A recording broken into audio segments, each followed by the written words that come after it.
Hey guys, thanks so much for tuning into our weekly podcast. Our prayer is that this message would speak life into your world and that God would use it to encourage you in your journey of faith.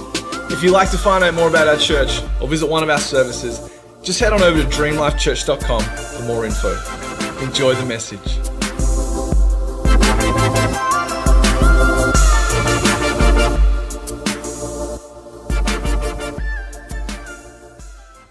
Last week, Pastor Dan here kicked off an incredible new series, same but different. Who was there? Who enjoyed that? Bit of a round of applause for our esteemed senior pastor. It was an unbelievable message,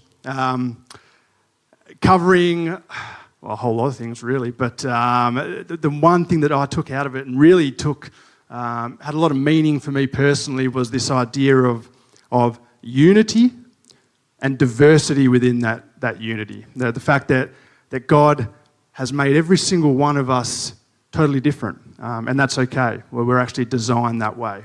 But we're also designed for relationship, which is a bit hard, because if you're different, you're not always getting along. But again, upside down kingdom, that's God.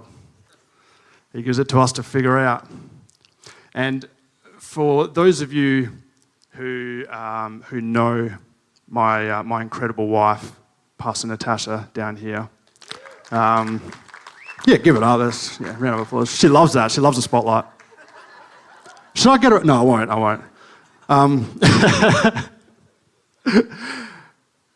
Everyone who knows Tash knows that she is wired very, very, very differently to me. And I like to think that when God was sort of working out who should be lined up with who's going to marry each other, destiny. I reckon when he picked out Tash and I, he had a bit of a grin on his face. Yeah, I was like, these two, they'll be good. Because we love each other, but we are different. I cannot think of two more different people. See, Tash, she is really efficient. She knows the outcome that she wants, so if she's doing a task, if she's doing something, she's methodical, and she hits this optimum, how do I put it, this optimum balance between the time spent on something and the quality of the workmanship versus how quickly she can get something done, right? So it's good. That's what we should do, Good enough is good enough.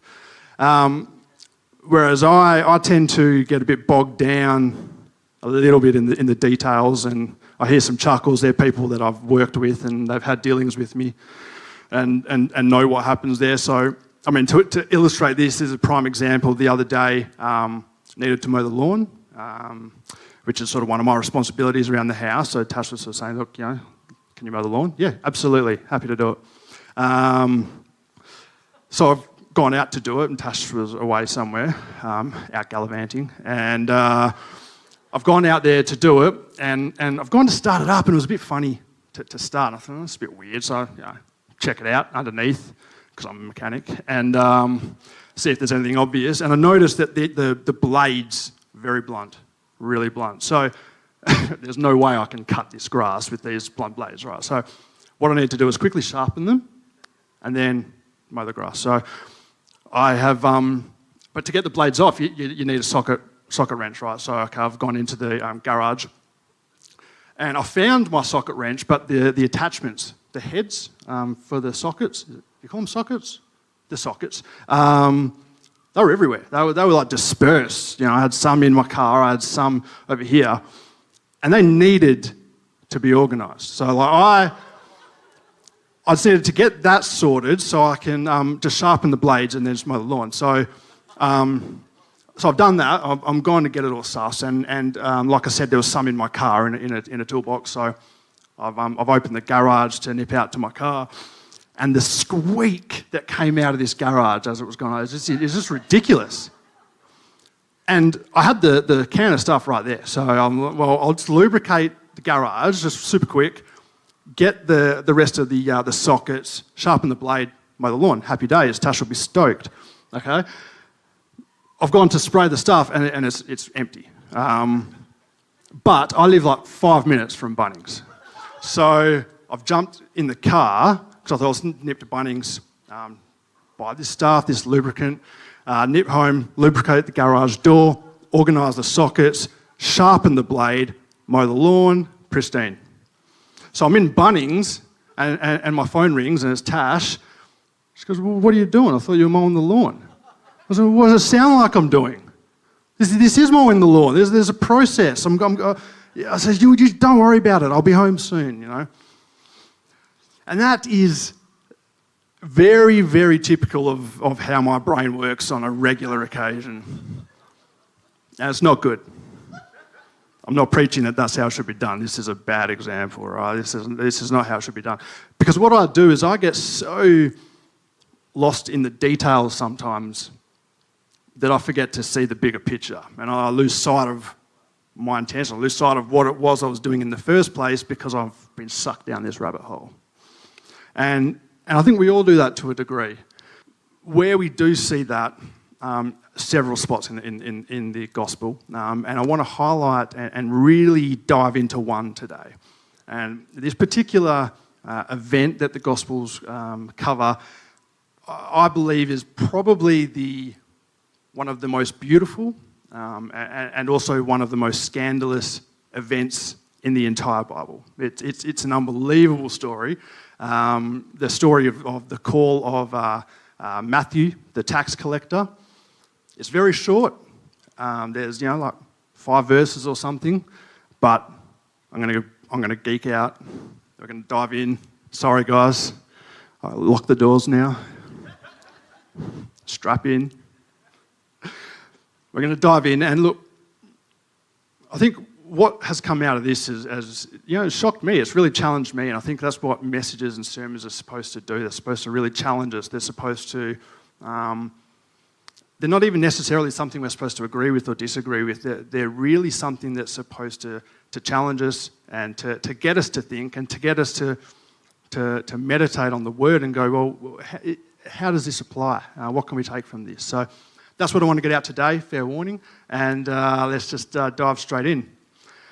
So if we can get up, there we go, same but different. Yeah, this one right here, Matthew 9:9. So if you've got a Bible or on your phone or otherwise, crack it open, join me here. It says, as Jesus went on from there, he saw a man named Matthew sitting at the toll booth. And he said to him, follow me. And he got up and followed him. Just for those of you that are worried, I'm not just rehashing my last message that about the following the disciples. It's reworked it.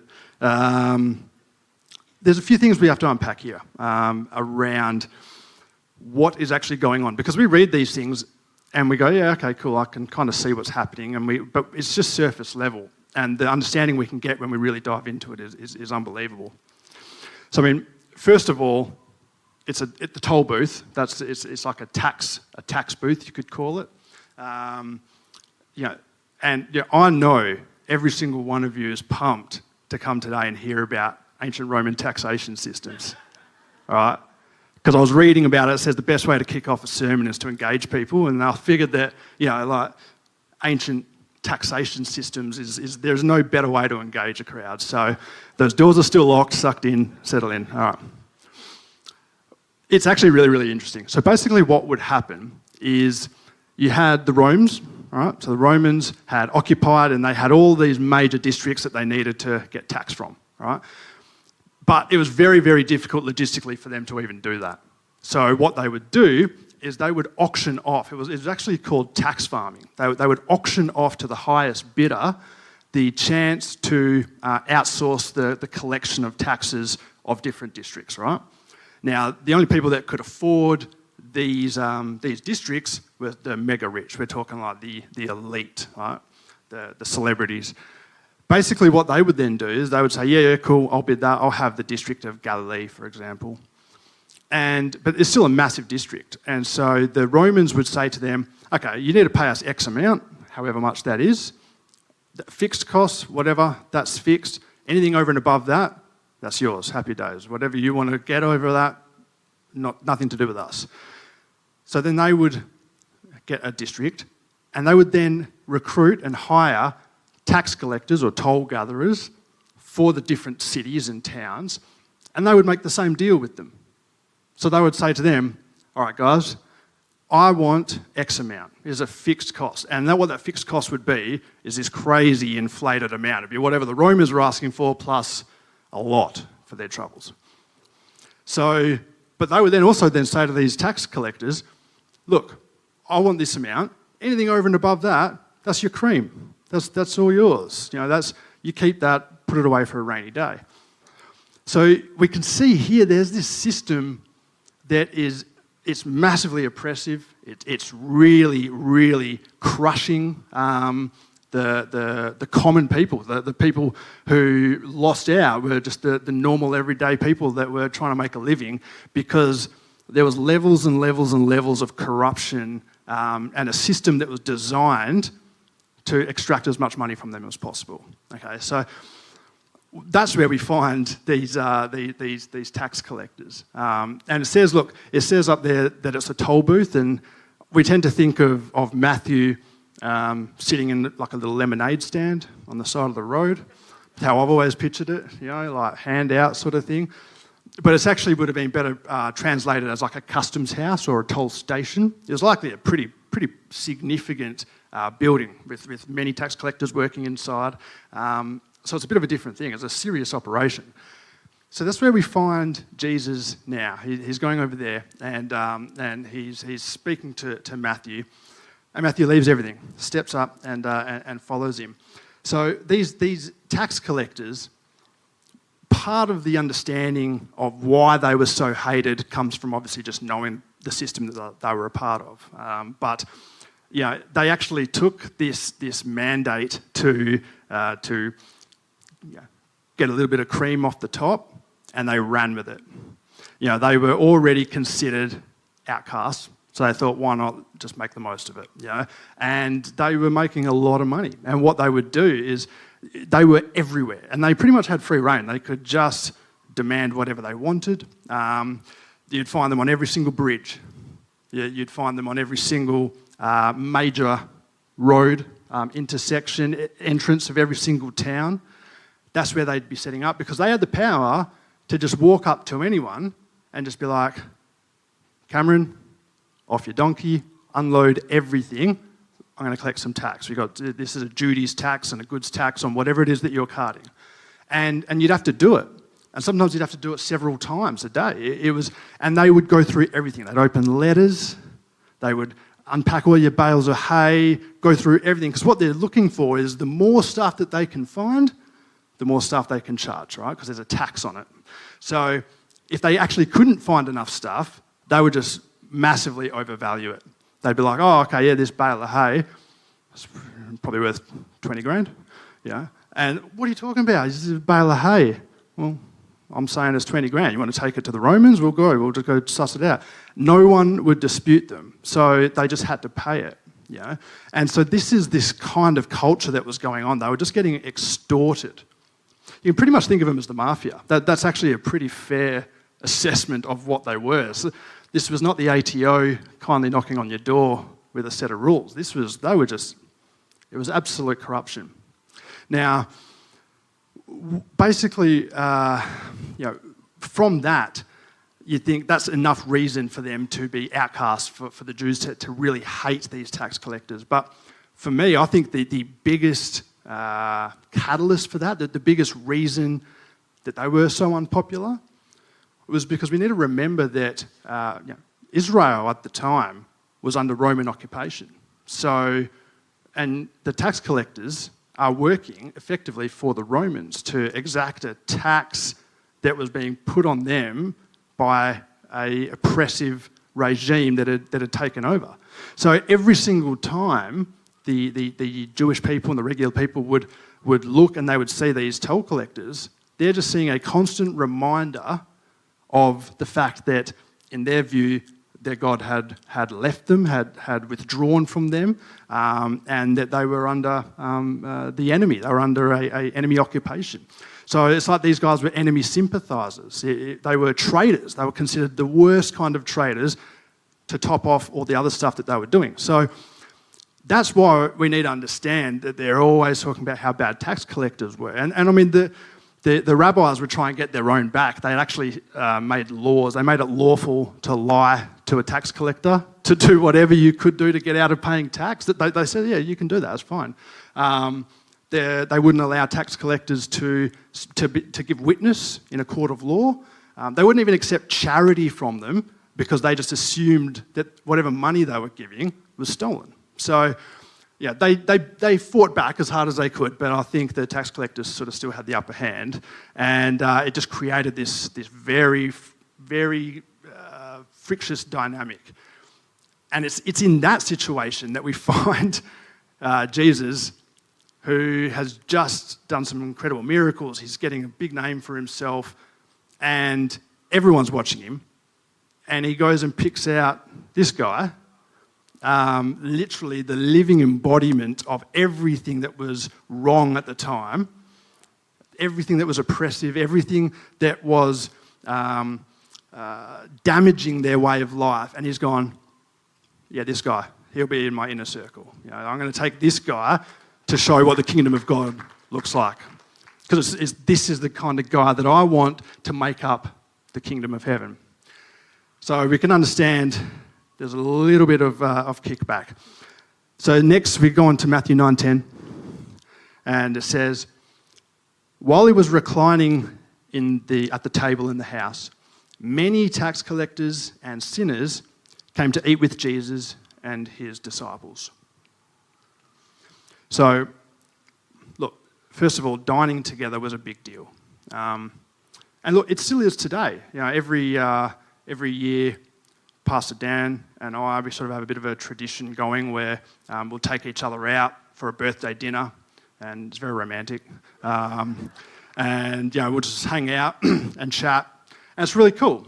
There's still something about sharing a meal with someone today that reflects a closeness. But take that and times it by about 600,000, and that's what the Jews thought. That was the Hebrew view of table fellowship. You know, it was who you shared a table with was a massive, massive social statement. It was basically it was like declaring to the whole world the value and the worth of who you were eating with. You didn't just eat with anyone, unless you're Jesus, and you know that's what caused some ripples. It says the other sinners there, so many tax collectors and sinners. It's a pretty broad word, sinners. You know, it's the translation of it seems to suggest that there was a number of different kinds, but namely it would have been made up of prostitutes, of other outcasts in the society, and even there would have been a number of people that were just not considered observant enough for the Torah. They weren't following the law close enough. It's not necessarily that all of them had given up, but a lot of them would have. It would have said, you know, for me to have a relationship with God, as was evidenced by the Pharisees and you know the religious people of the day, it's too hard. There's just too much going on there. I'm out. So they would join the outcasts of society because no one else wanted to hang out with them. And you know, when we look at these, the people that came to this dinner, it was held at Matthew's house. The Gospel of Luke tells us that. Who's going to be there? Right? It's going to be Matthew's mates, who, because no one wants to hang out with him, are only going to be other tax collectors and the outcasts, and all these other people that are sinners. So, yeah, I want to think, if these people had spent their lives being rejected by the very communities that they lived in, by their families, by you know, friends that they'd grown up with, so they've somehow ended up in a position in life where society started to tell them that they were inherently wrong and that they didn't have value. So they all hung out together. And you can imagine their behaviour was probably not keeping in mind that they were trying to impress religious leaders. I don't think they would have cared. I think they would have been pretty jaded. I think they would have been frustrated, probably angry. Yet somehow Matthew got them to come along to this big meal with Jesus, who was obviously a very famous religious leader. So the actual word there, when it talks about the meal, it signifies that it was a banquet. It was a celebration banquet. And I think this is what really bugged the Pharisees even more. It was the fact that there was something happening that was a celebration here. It wasn't just a formality meal. It was people hanging out, being genuine friends. But if we tend to skip over it and go, yeah, okay, yeah, he dined with tax collectors and sinners, and we move along. But as I was preparing this, I really wanted to think about what this would have looked like. And it was confronting. It was actually really challenging for me to do this. Because I started to think, well, if these guys were this jaded and whatnot, and they were just being themselves, they would have been authentic, they wouldn't have been putting anything on just because Jesus was there, what would this have looked like? You know, there would have been a heap of swearing, there would have been inappropriate behaviour, there would have been crude jokes, a lot of laughing, there would have been, they just would have been being themselves. And what themselves were people that were probably a bit rough around the edges, that weren't focused on being outwardly religious or outwardly well-behaved. They were just sort of owning it and being who they were. And yet we don't find Jesus refusing to dine with them. We don't find Jesus sitting in the corner or trying to reprimand every one of them and get it under control. It says that he was sitting in the middle of them all, eating and drinking. So it's not like he was even sitting there going, I have to be here because I'm the Son of God and God said that I should, be here. And it's like, but I'm not taking part because I don't want anyone to think that I agree with what you guys are doing. So, you know what, I'll be here, but I'm not going to like it. It's not what he was doing. He's in the middle of it. Now, hear me out. I'm not saying that he was acting inappropriately, that he was sinning. I'm not saying any of that. What I'm saying is he was eating and drinking as friends with all these people, as all this was going on, which is a confronting thought. And I think that gives a good understanding as to what happens next with the Pharisees. So the next verse, 9:11, says, when the Pharisees saw this, they asked his disciples, why does your teacher eat with tax collectors and sinners? So they haven't asked Jesus, they've asked the disciples. And these guys are offended. They're outraged because this is not what religious leaders did. This is very, very average behaviour. So they're frustrated. They're wanting to know what is going on here. And look, the term Pharisee, I'd say the majority of us have probably heard that. I think that word Pharisee has become like the Christian boogeyman. It's like the perennial bad guy, Or if Christians want to throw shade at one another, it's like acting a bit like a Pharisee. It's like it's a bit another one of those Christian sort of buzzwords. It's almost become a caricature for the bad guy. This evil, scheming, manipulative, self-righteous character. Which, to be fair, they did hatch a plan to kill the Son of God and Saviour of the world. So it's probably warranted. But other than that, great people. No, I'm joking. No, so look, I think we don't look further than that. We look at it and we say, these are the bad guys. These were the ones that were antagonising Jesus, and that's kind of all the airplay we give him. But I don't think that's really fair. Because, to be honest, I kind of see the Pharisees similar to how I was at the story I told at the start, as people who just got so lost in the detail that they lost sight of the bigger picture. It started out with the best intentions. They wanted to honour God. I mean, when we think about it, what did these guys want to do? They loved God, no doubt. They wanted to honour God's commandments, no doubt, to an extreme. They were trying to do what they felt was the right thing to do, what they felt God would want them to do. That was their intention. Did they execute it well? No, they failed. But that was their intention. So it's hard for us to kind of caricature them into just this evil bad guy, because I don't think they were evil. They were just lost. They were misguided. what they actually, the name Pharisee actually means the separated ones. So these guys were ones that they wanted to separate themselves from anything that they felt was not of God, anything that they felt wouldn't fit what God would want them to do. Okay, so they felt that Israel had lost their way, so they really wanted to dig down and kind of come back to a situation of holiness, come back to a way of living that would honour God. That's what they were trying to do.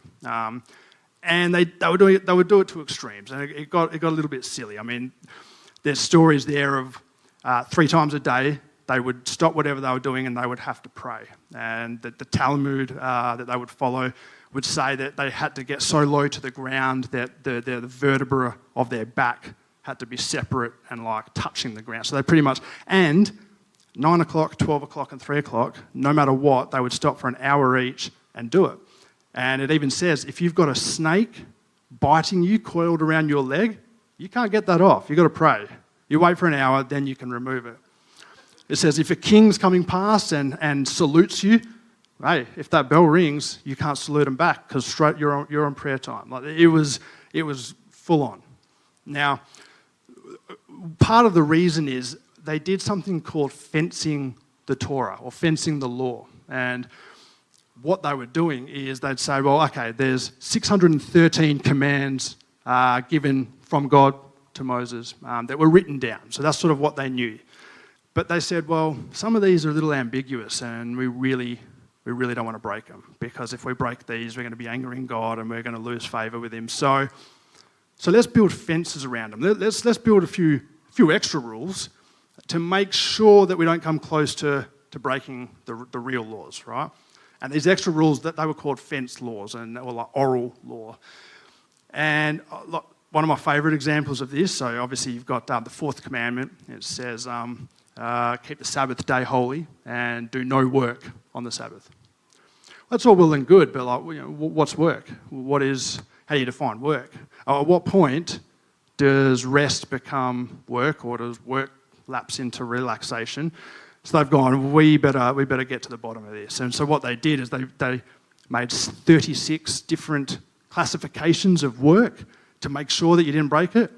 So they would say that on the Sabbath, you couldn't spit in the dirt because if the spit moved the sand in a certain way, that's ploughing. Dead set, that's ploughing.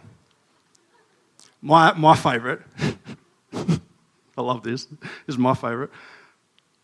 You couldn't swat a fly because it was considered hunting. Dead set, hunting. Women weren't allowed to look in the mirror because it said if they spotted a grey hair, they would be tempted to pluck it out, which would be work. So this is just, it's just absurd. You can see the absurdity that got built around this. But the intention, the original heart behind it was protecting the law, was doing it. That's basically what Jesus was rallying against. It wasn't the law. Essentially, it was a lot of the fencing laws, the unbearable commands that were a yoke on the people that they just couldn't follow through with. So look, it was a crazy time. Moving on to 12 and 13. It says, this is Jesus talking. Now, when he heard this, so Jesus has heard the Pharisees talking to his disciples, super Jesus hearing, he said, it's not those who are well who need a doctor, but those who are sick. He says, go and learn what this means. I desire mercy and not sacrifice. For I didn't come to call the righteous, but sinners. Okay, so you could spend a lot of time just on this, but basically what Jesus is doing, well, number one, he's throwing shade at the Pharisees. He's calling them out. Number two, he's using a rabbinical teaching method called remez. And what that means is, and they use it all through the Bible, it's basically where they would answer something by using scripture. Because they know that whoever was hearing it, they would know the context of that scripture. So it wasn't just what he was saying in that I desire mercy and not sacrifice. That right there is from Hosea 6:6. But the Pharisees would have taken that and gone, okay, they're not just looking at that verse, they're looking at the whole context of it. And it's actually beautiful. I mean, we won't go into it too much, but the book of Hosea is probably the most representative of grace in the entire Old Testament. It's phenomenal. It's a beautiful, beautiful book. And in a nutshell, and this is how the Pharisees would have interpreted it, it's the story of Israel, and they were at a time where they were very prosperous, they were doing very well, but they had lost their way. They were worshipping all sorts of other gods. They were relying on different things, and they'd lost touch with their relationship with God. But, and this is the important bit, they were still going through the motions. So they were still sacrificing stuff. They were still giving burnt offerings. They were still ticking the boxes, just at the same time as doing all this other stuff. So they were doing the action, and they were missing the whole point. Again, they were getting caught in the details, checking off boxes, but missing the whole reason as to why they were doing it in the first place. So when Jesus has said that to the Pharisees, that's what they're thinking. They're going, okay, so you're just saying that we've just missed the whole point. That's how they would have taken it. I think that one of the most beautiful things about it is where it says, this is God saying, I desire mercy and not sacrifice. The word there for mercy is the Hebrew word, chesed. So I want everyone to say that now. So you've got to get the guttural going, all right? So do this first. Go, awesome. Yeah, that's good. Now, chesed. Great. Now, if the person in front of you, if the back of their head isn't covered in spit, you're not saying it right. Just keep practicing. They'll love it. But this word chesed is a real pain for translators, because there actually is no direct translation. There is no real English word for it. It's used 250 times in the Old Testament. It's translated into a lot of different things. Loving kindness is one, mercy, faithfulness, grace. There's a whole list, because it was more of a concept than a definition.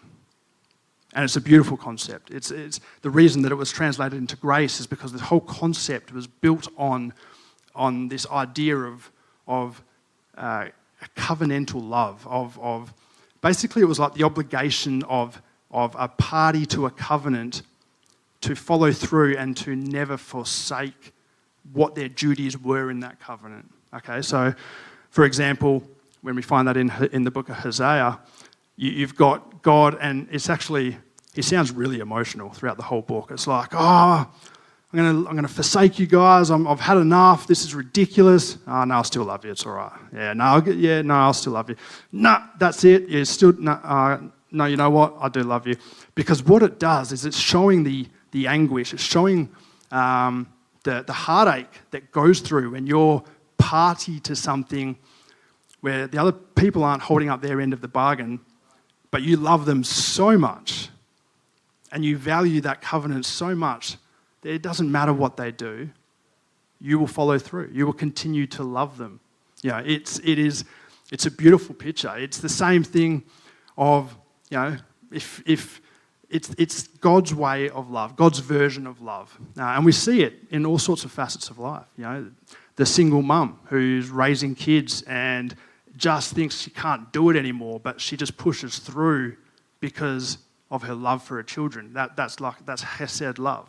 The father or the parents of a disabled child who has to do so much more work and just for the child to survive and to actually live a life, and what goes into that and the love that drives that's this chesed love.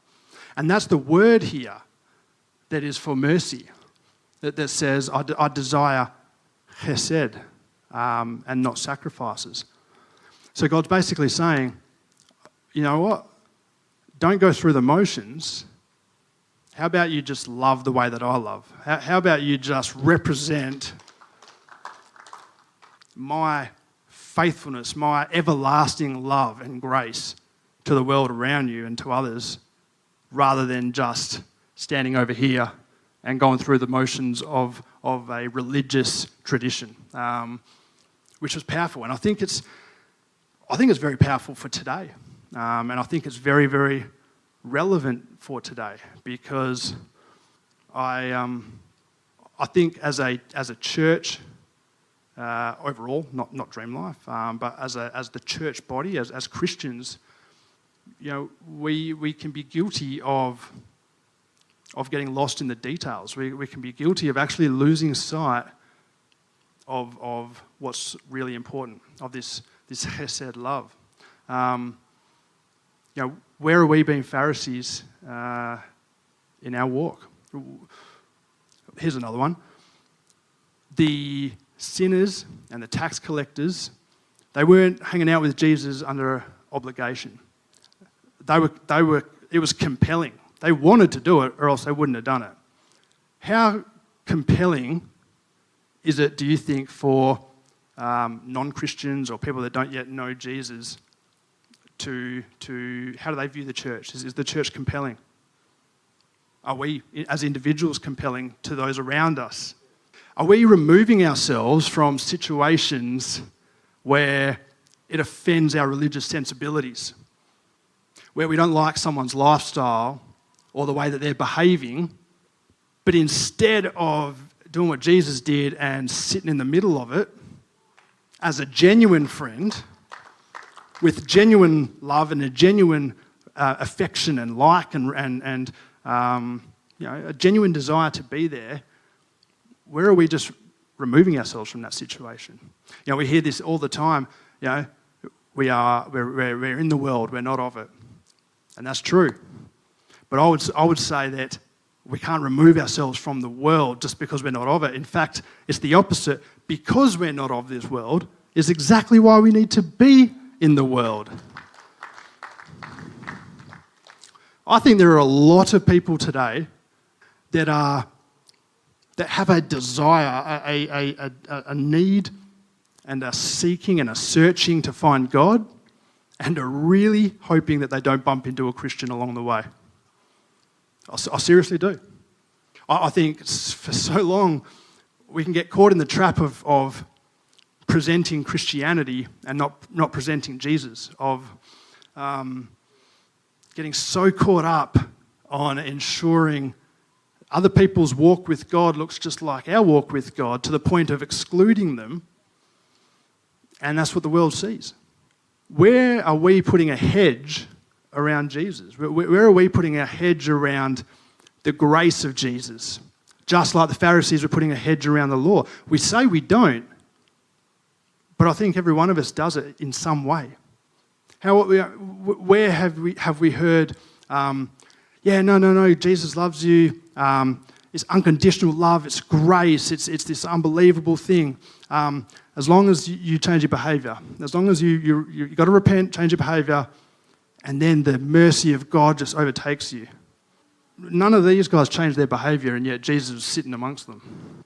Because I think we tend to think that in order for people to change, and in order for people to be transformed, that they need to do that before we will accept them, but we've got it backwards. It's the acceptance of people that actually is the catalyst for the change. It's meeting people where they're at and being a genuine friendship. Don't get me wrong, people are not projects. Don't ever enter into a friendship, a relationship with someone purely so you can get them to become a follower of Jesus. Enter into a friendship with them because you look at them the way God looks at them, that you see them with a chesed love, and don't hide the fact that you're a Christian. Let them see the joy that is in your life. Let them be a model of it. Be there to answer their questions. They're not projects. People see right through it. What if the church could change to become the refuge that it once was? What if when a young girl gets pregnant and doesn't know what to do, and is thinking about getting an abortion, and is looking at clinics, what if the church was the first port of call in the mind of someone like that? What if instantly the dynamic was, I've got to go there because they will love me, they'll know what to do. Not they'll judge me, not they'll protest me, but they'll be there for me. Do you think if Jesus came back today that he'd be entering into the debate about whether different churches should allow homosexuals to attend the church or not? No. I mean, we get so caught up in thinking that, the world and the people that live different to us and that the people that, are doing things that we would not be doing or that we feel is not compatible with the biblical way of living. So we think that excludes them from fellowship, from friendship, and from the love of God. And we want them to change. And when they change, we'll be here. And we'll be smiling at the door. But it's not how it works. It's not how it works. We can't sit around and wait for them to walk through the door. We need to be going out and sitting there with them. Because, let me tell you, swearing it's not contagious. It's not. It's not. You know what is contagious? The love of God. Homosexuality is not contagious, but the mercy of God is. Drug use, any sort of lifestyle that we don't agree with, none of it is contagious, okay? But the grace of Jesus is. And that's what we need to be bringing. See, we think that the negative things are going to taint our pure and holy image.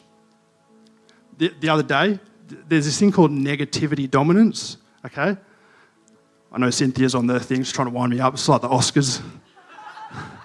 It's like the wind-up music. I'm nearly done, I promise. 40 more minutes. The other day I'm eating, right? And Natasha had cooked me a phenomenal meal. It was delicious. We've got a really bad fly problem at the moment. There are just these flies, and they're massive. It needs to be hunting season, right? But this fly, and I don't know what it is in our house, but the flies are, they've got a swagger. They've got a fearless attitude. It's ridiculous. Like this fly, it's come like towards me, and I'm sitting down. I've got my meal there, and I've just done this one, and it hasn't flown away. It's instead just landed like on my steak, and so I've quickly done this one because you do that anywhere near a fly, and they go, except for the flies in our house. It literally, I've done this one, and it's done this. I've done it again, it's gone. It's walking all over my food, and I eventually flicked it off like that, and it was gone. And then I'm left with this dilemma. Do I eat it? It's a very small fly and a very big meal, and I was hungry. And I did eat it, because I'm a real man. No, I'm joking. I'm not preaching that. But that's what this thing of negativity dominance is. It's when something that's negative affects the positive as a whole disproportionately. So if you find like a cockroach in your soup, there's a lot more soup than cockroach, but there's no way you're going to be eating it, right? That's negativity dominance, okay? It's this psychological thing. I might eat it, I don't know. But I think we take that same mindset when we view going out into the world, when we view mixing with people who lifestyles don't gel with our lifestyles. We think that we're going to be somehow tainted, morally contaminated. It's a Pharisee way of thinking. But let me tell you, Jesus says we are to be salt and light. And those two things do the opposite of this. Salt enhances anything. A tiny bit of salt changes everything. A tiny bit of light in a pitch black room illuminates the whole thing. It's the opposite. It's the upside down kingdom. So we can't have that mindset. It's a lot of food for thought. And I'm hopeful, and I know, and we see it, and I think we're an amazing community here because we all have that heart. And the grace of God is that we don't have to always get it right. But I think it's also by the same grace of God that we have the opportunity to grow and to change and to challenge the way that we might think about things. I think as a church we need to start living and doing the unexpected. And I think that when we start doing the unexpected, that unexpected chesed level of love, I think that's what's going to change the world. Thanks so much for joining us on the podcast today. If this message has been a blessing to you and helpful for you, why not consider sharing it with a friend and get the word out? If you're living in the city of Perth, we'd love to see you in one of our services on a Sunday. So why don't you jump on our website, dreamlifechurch.com, to find out what's happening. We hope to see you soon. God bless.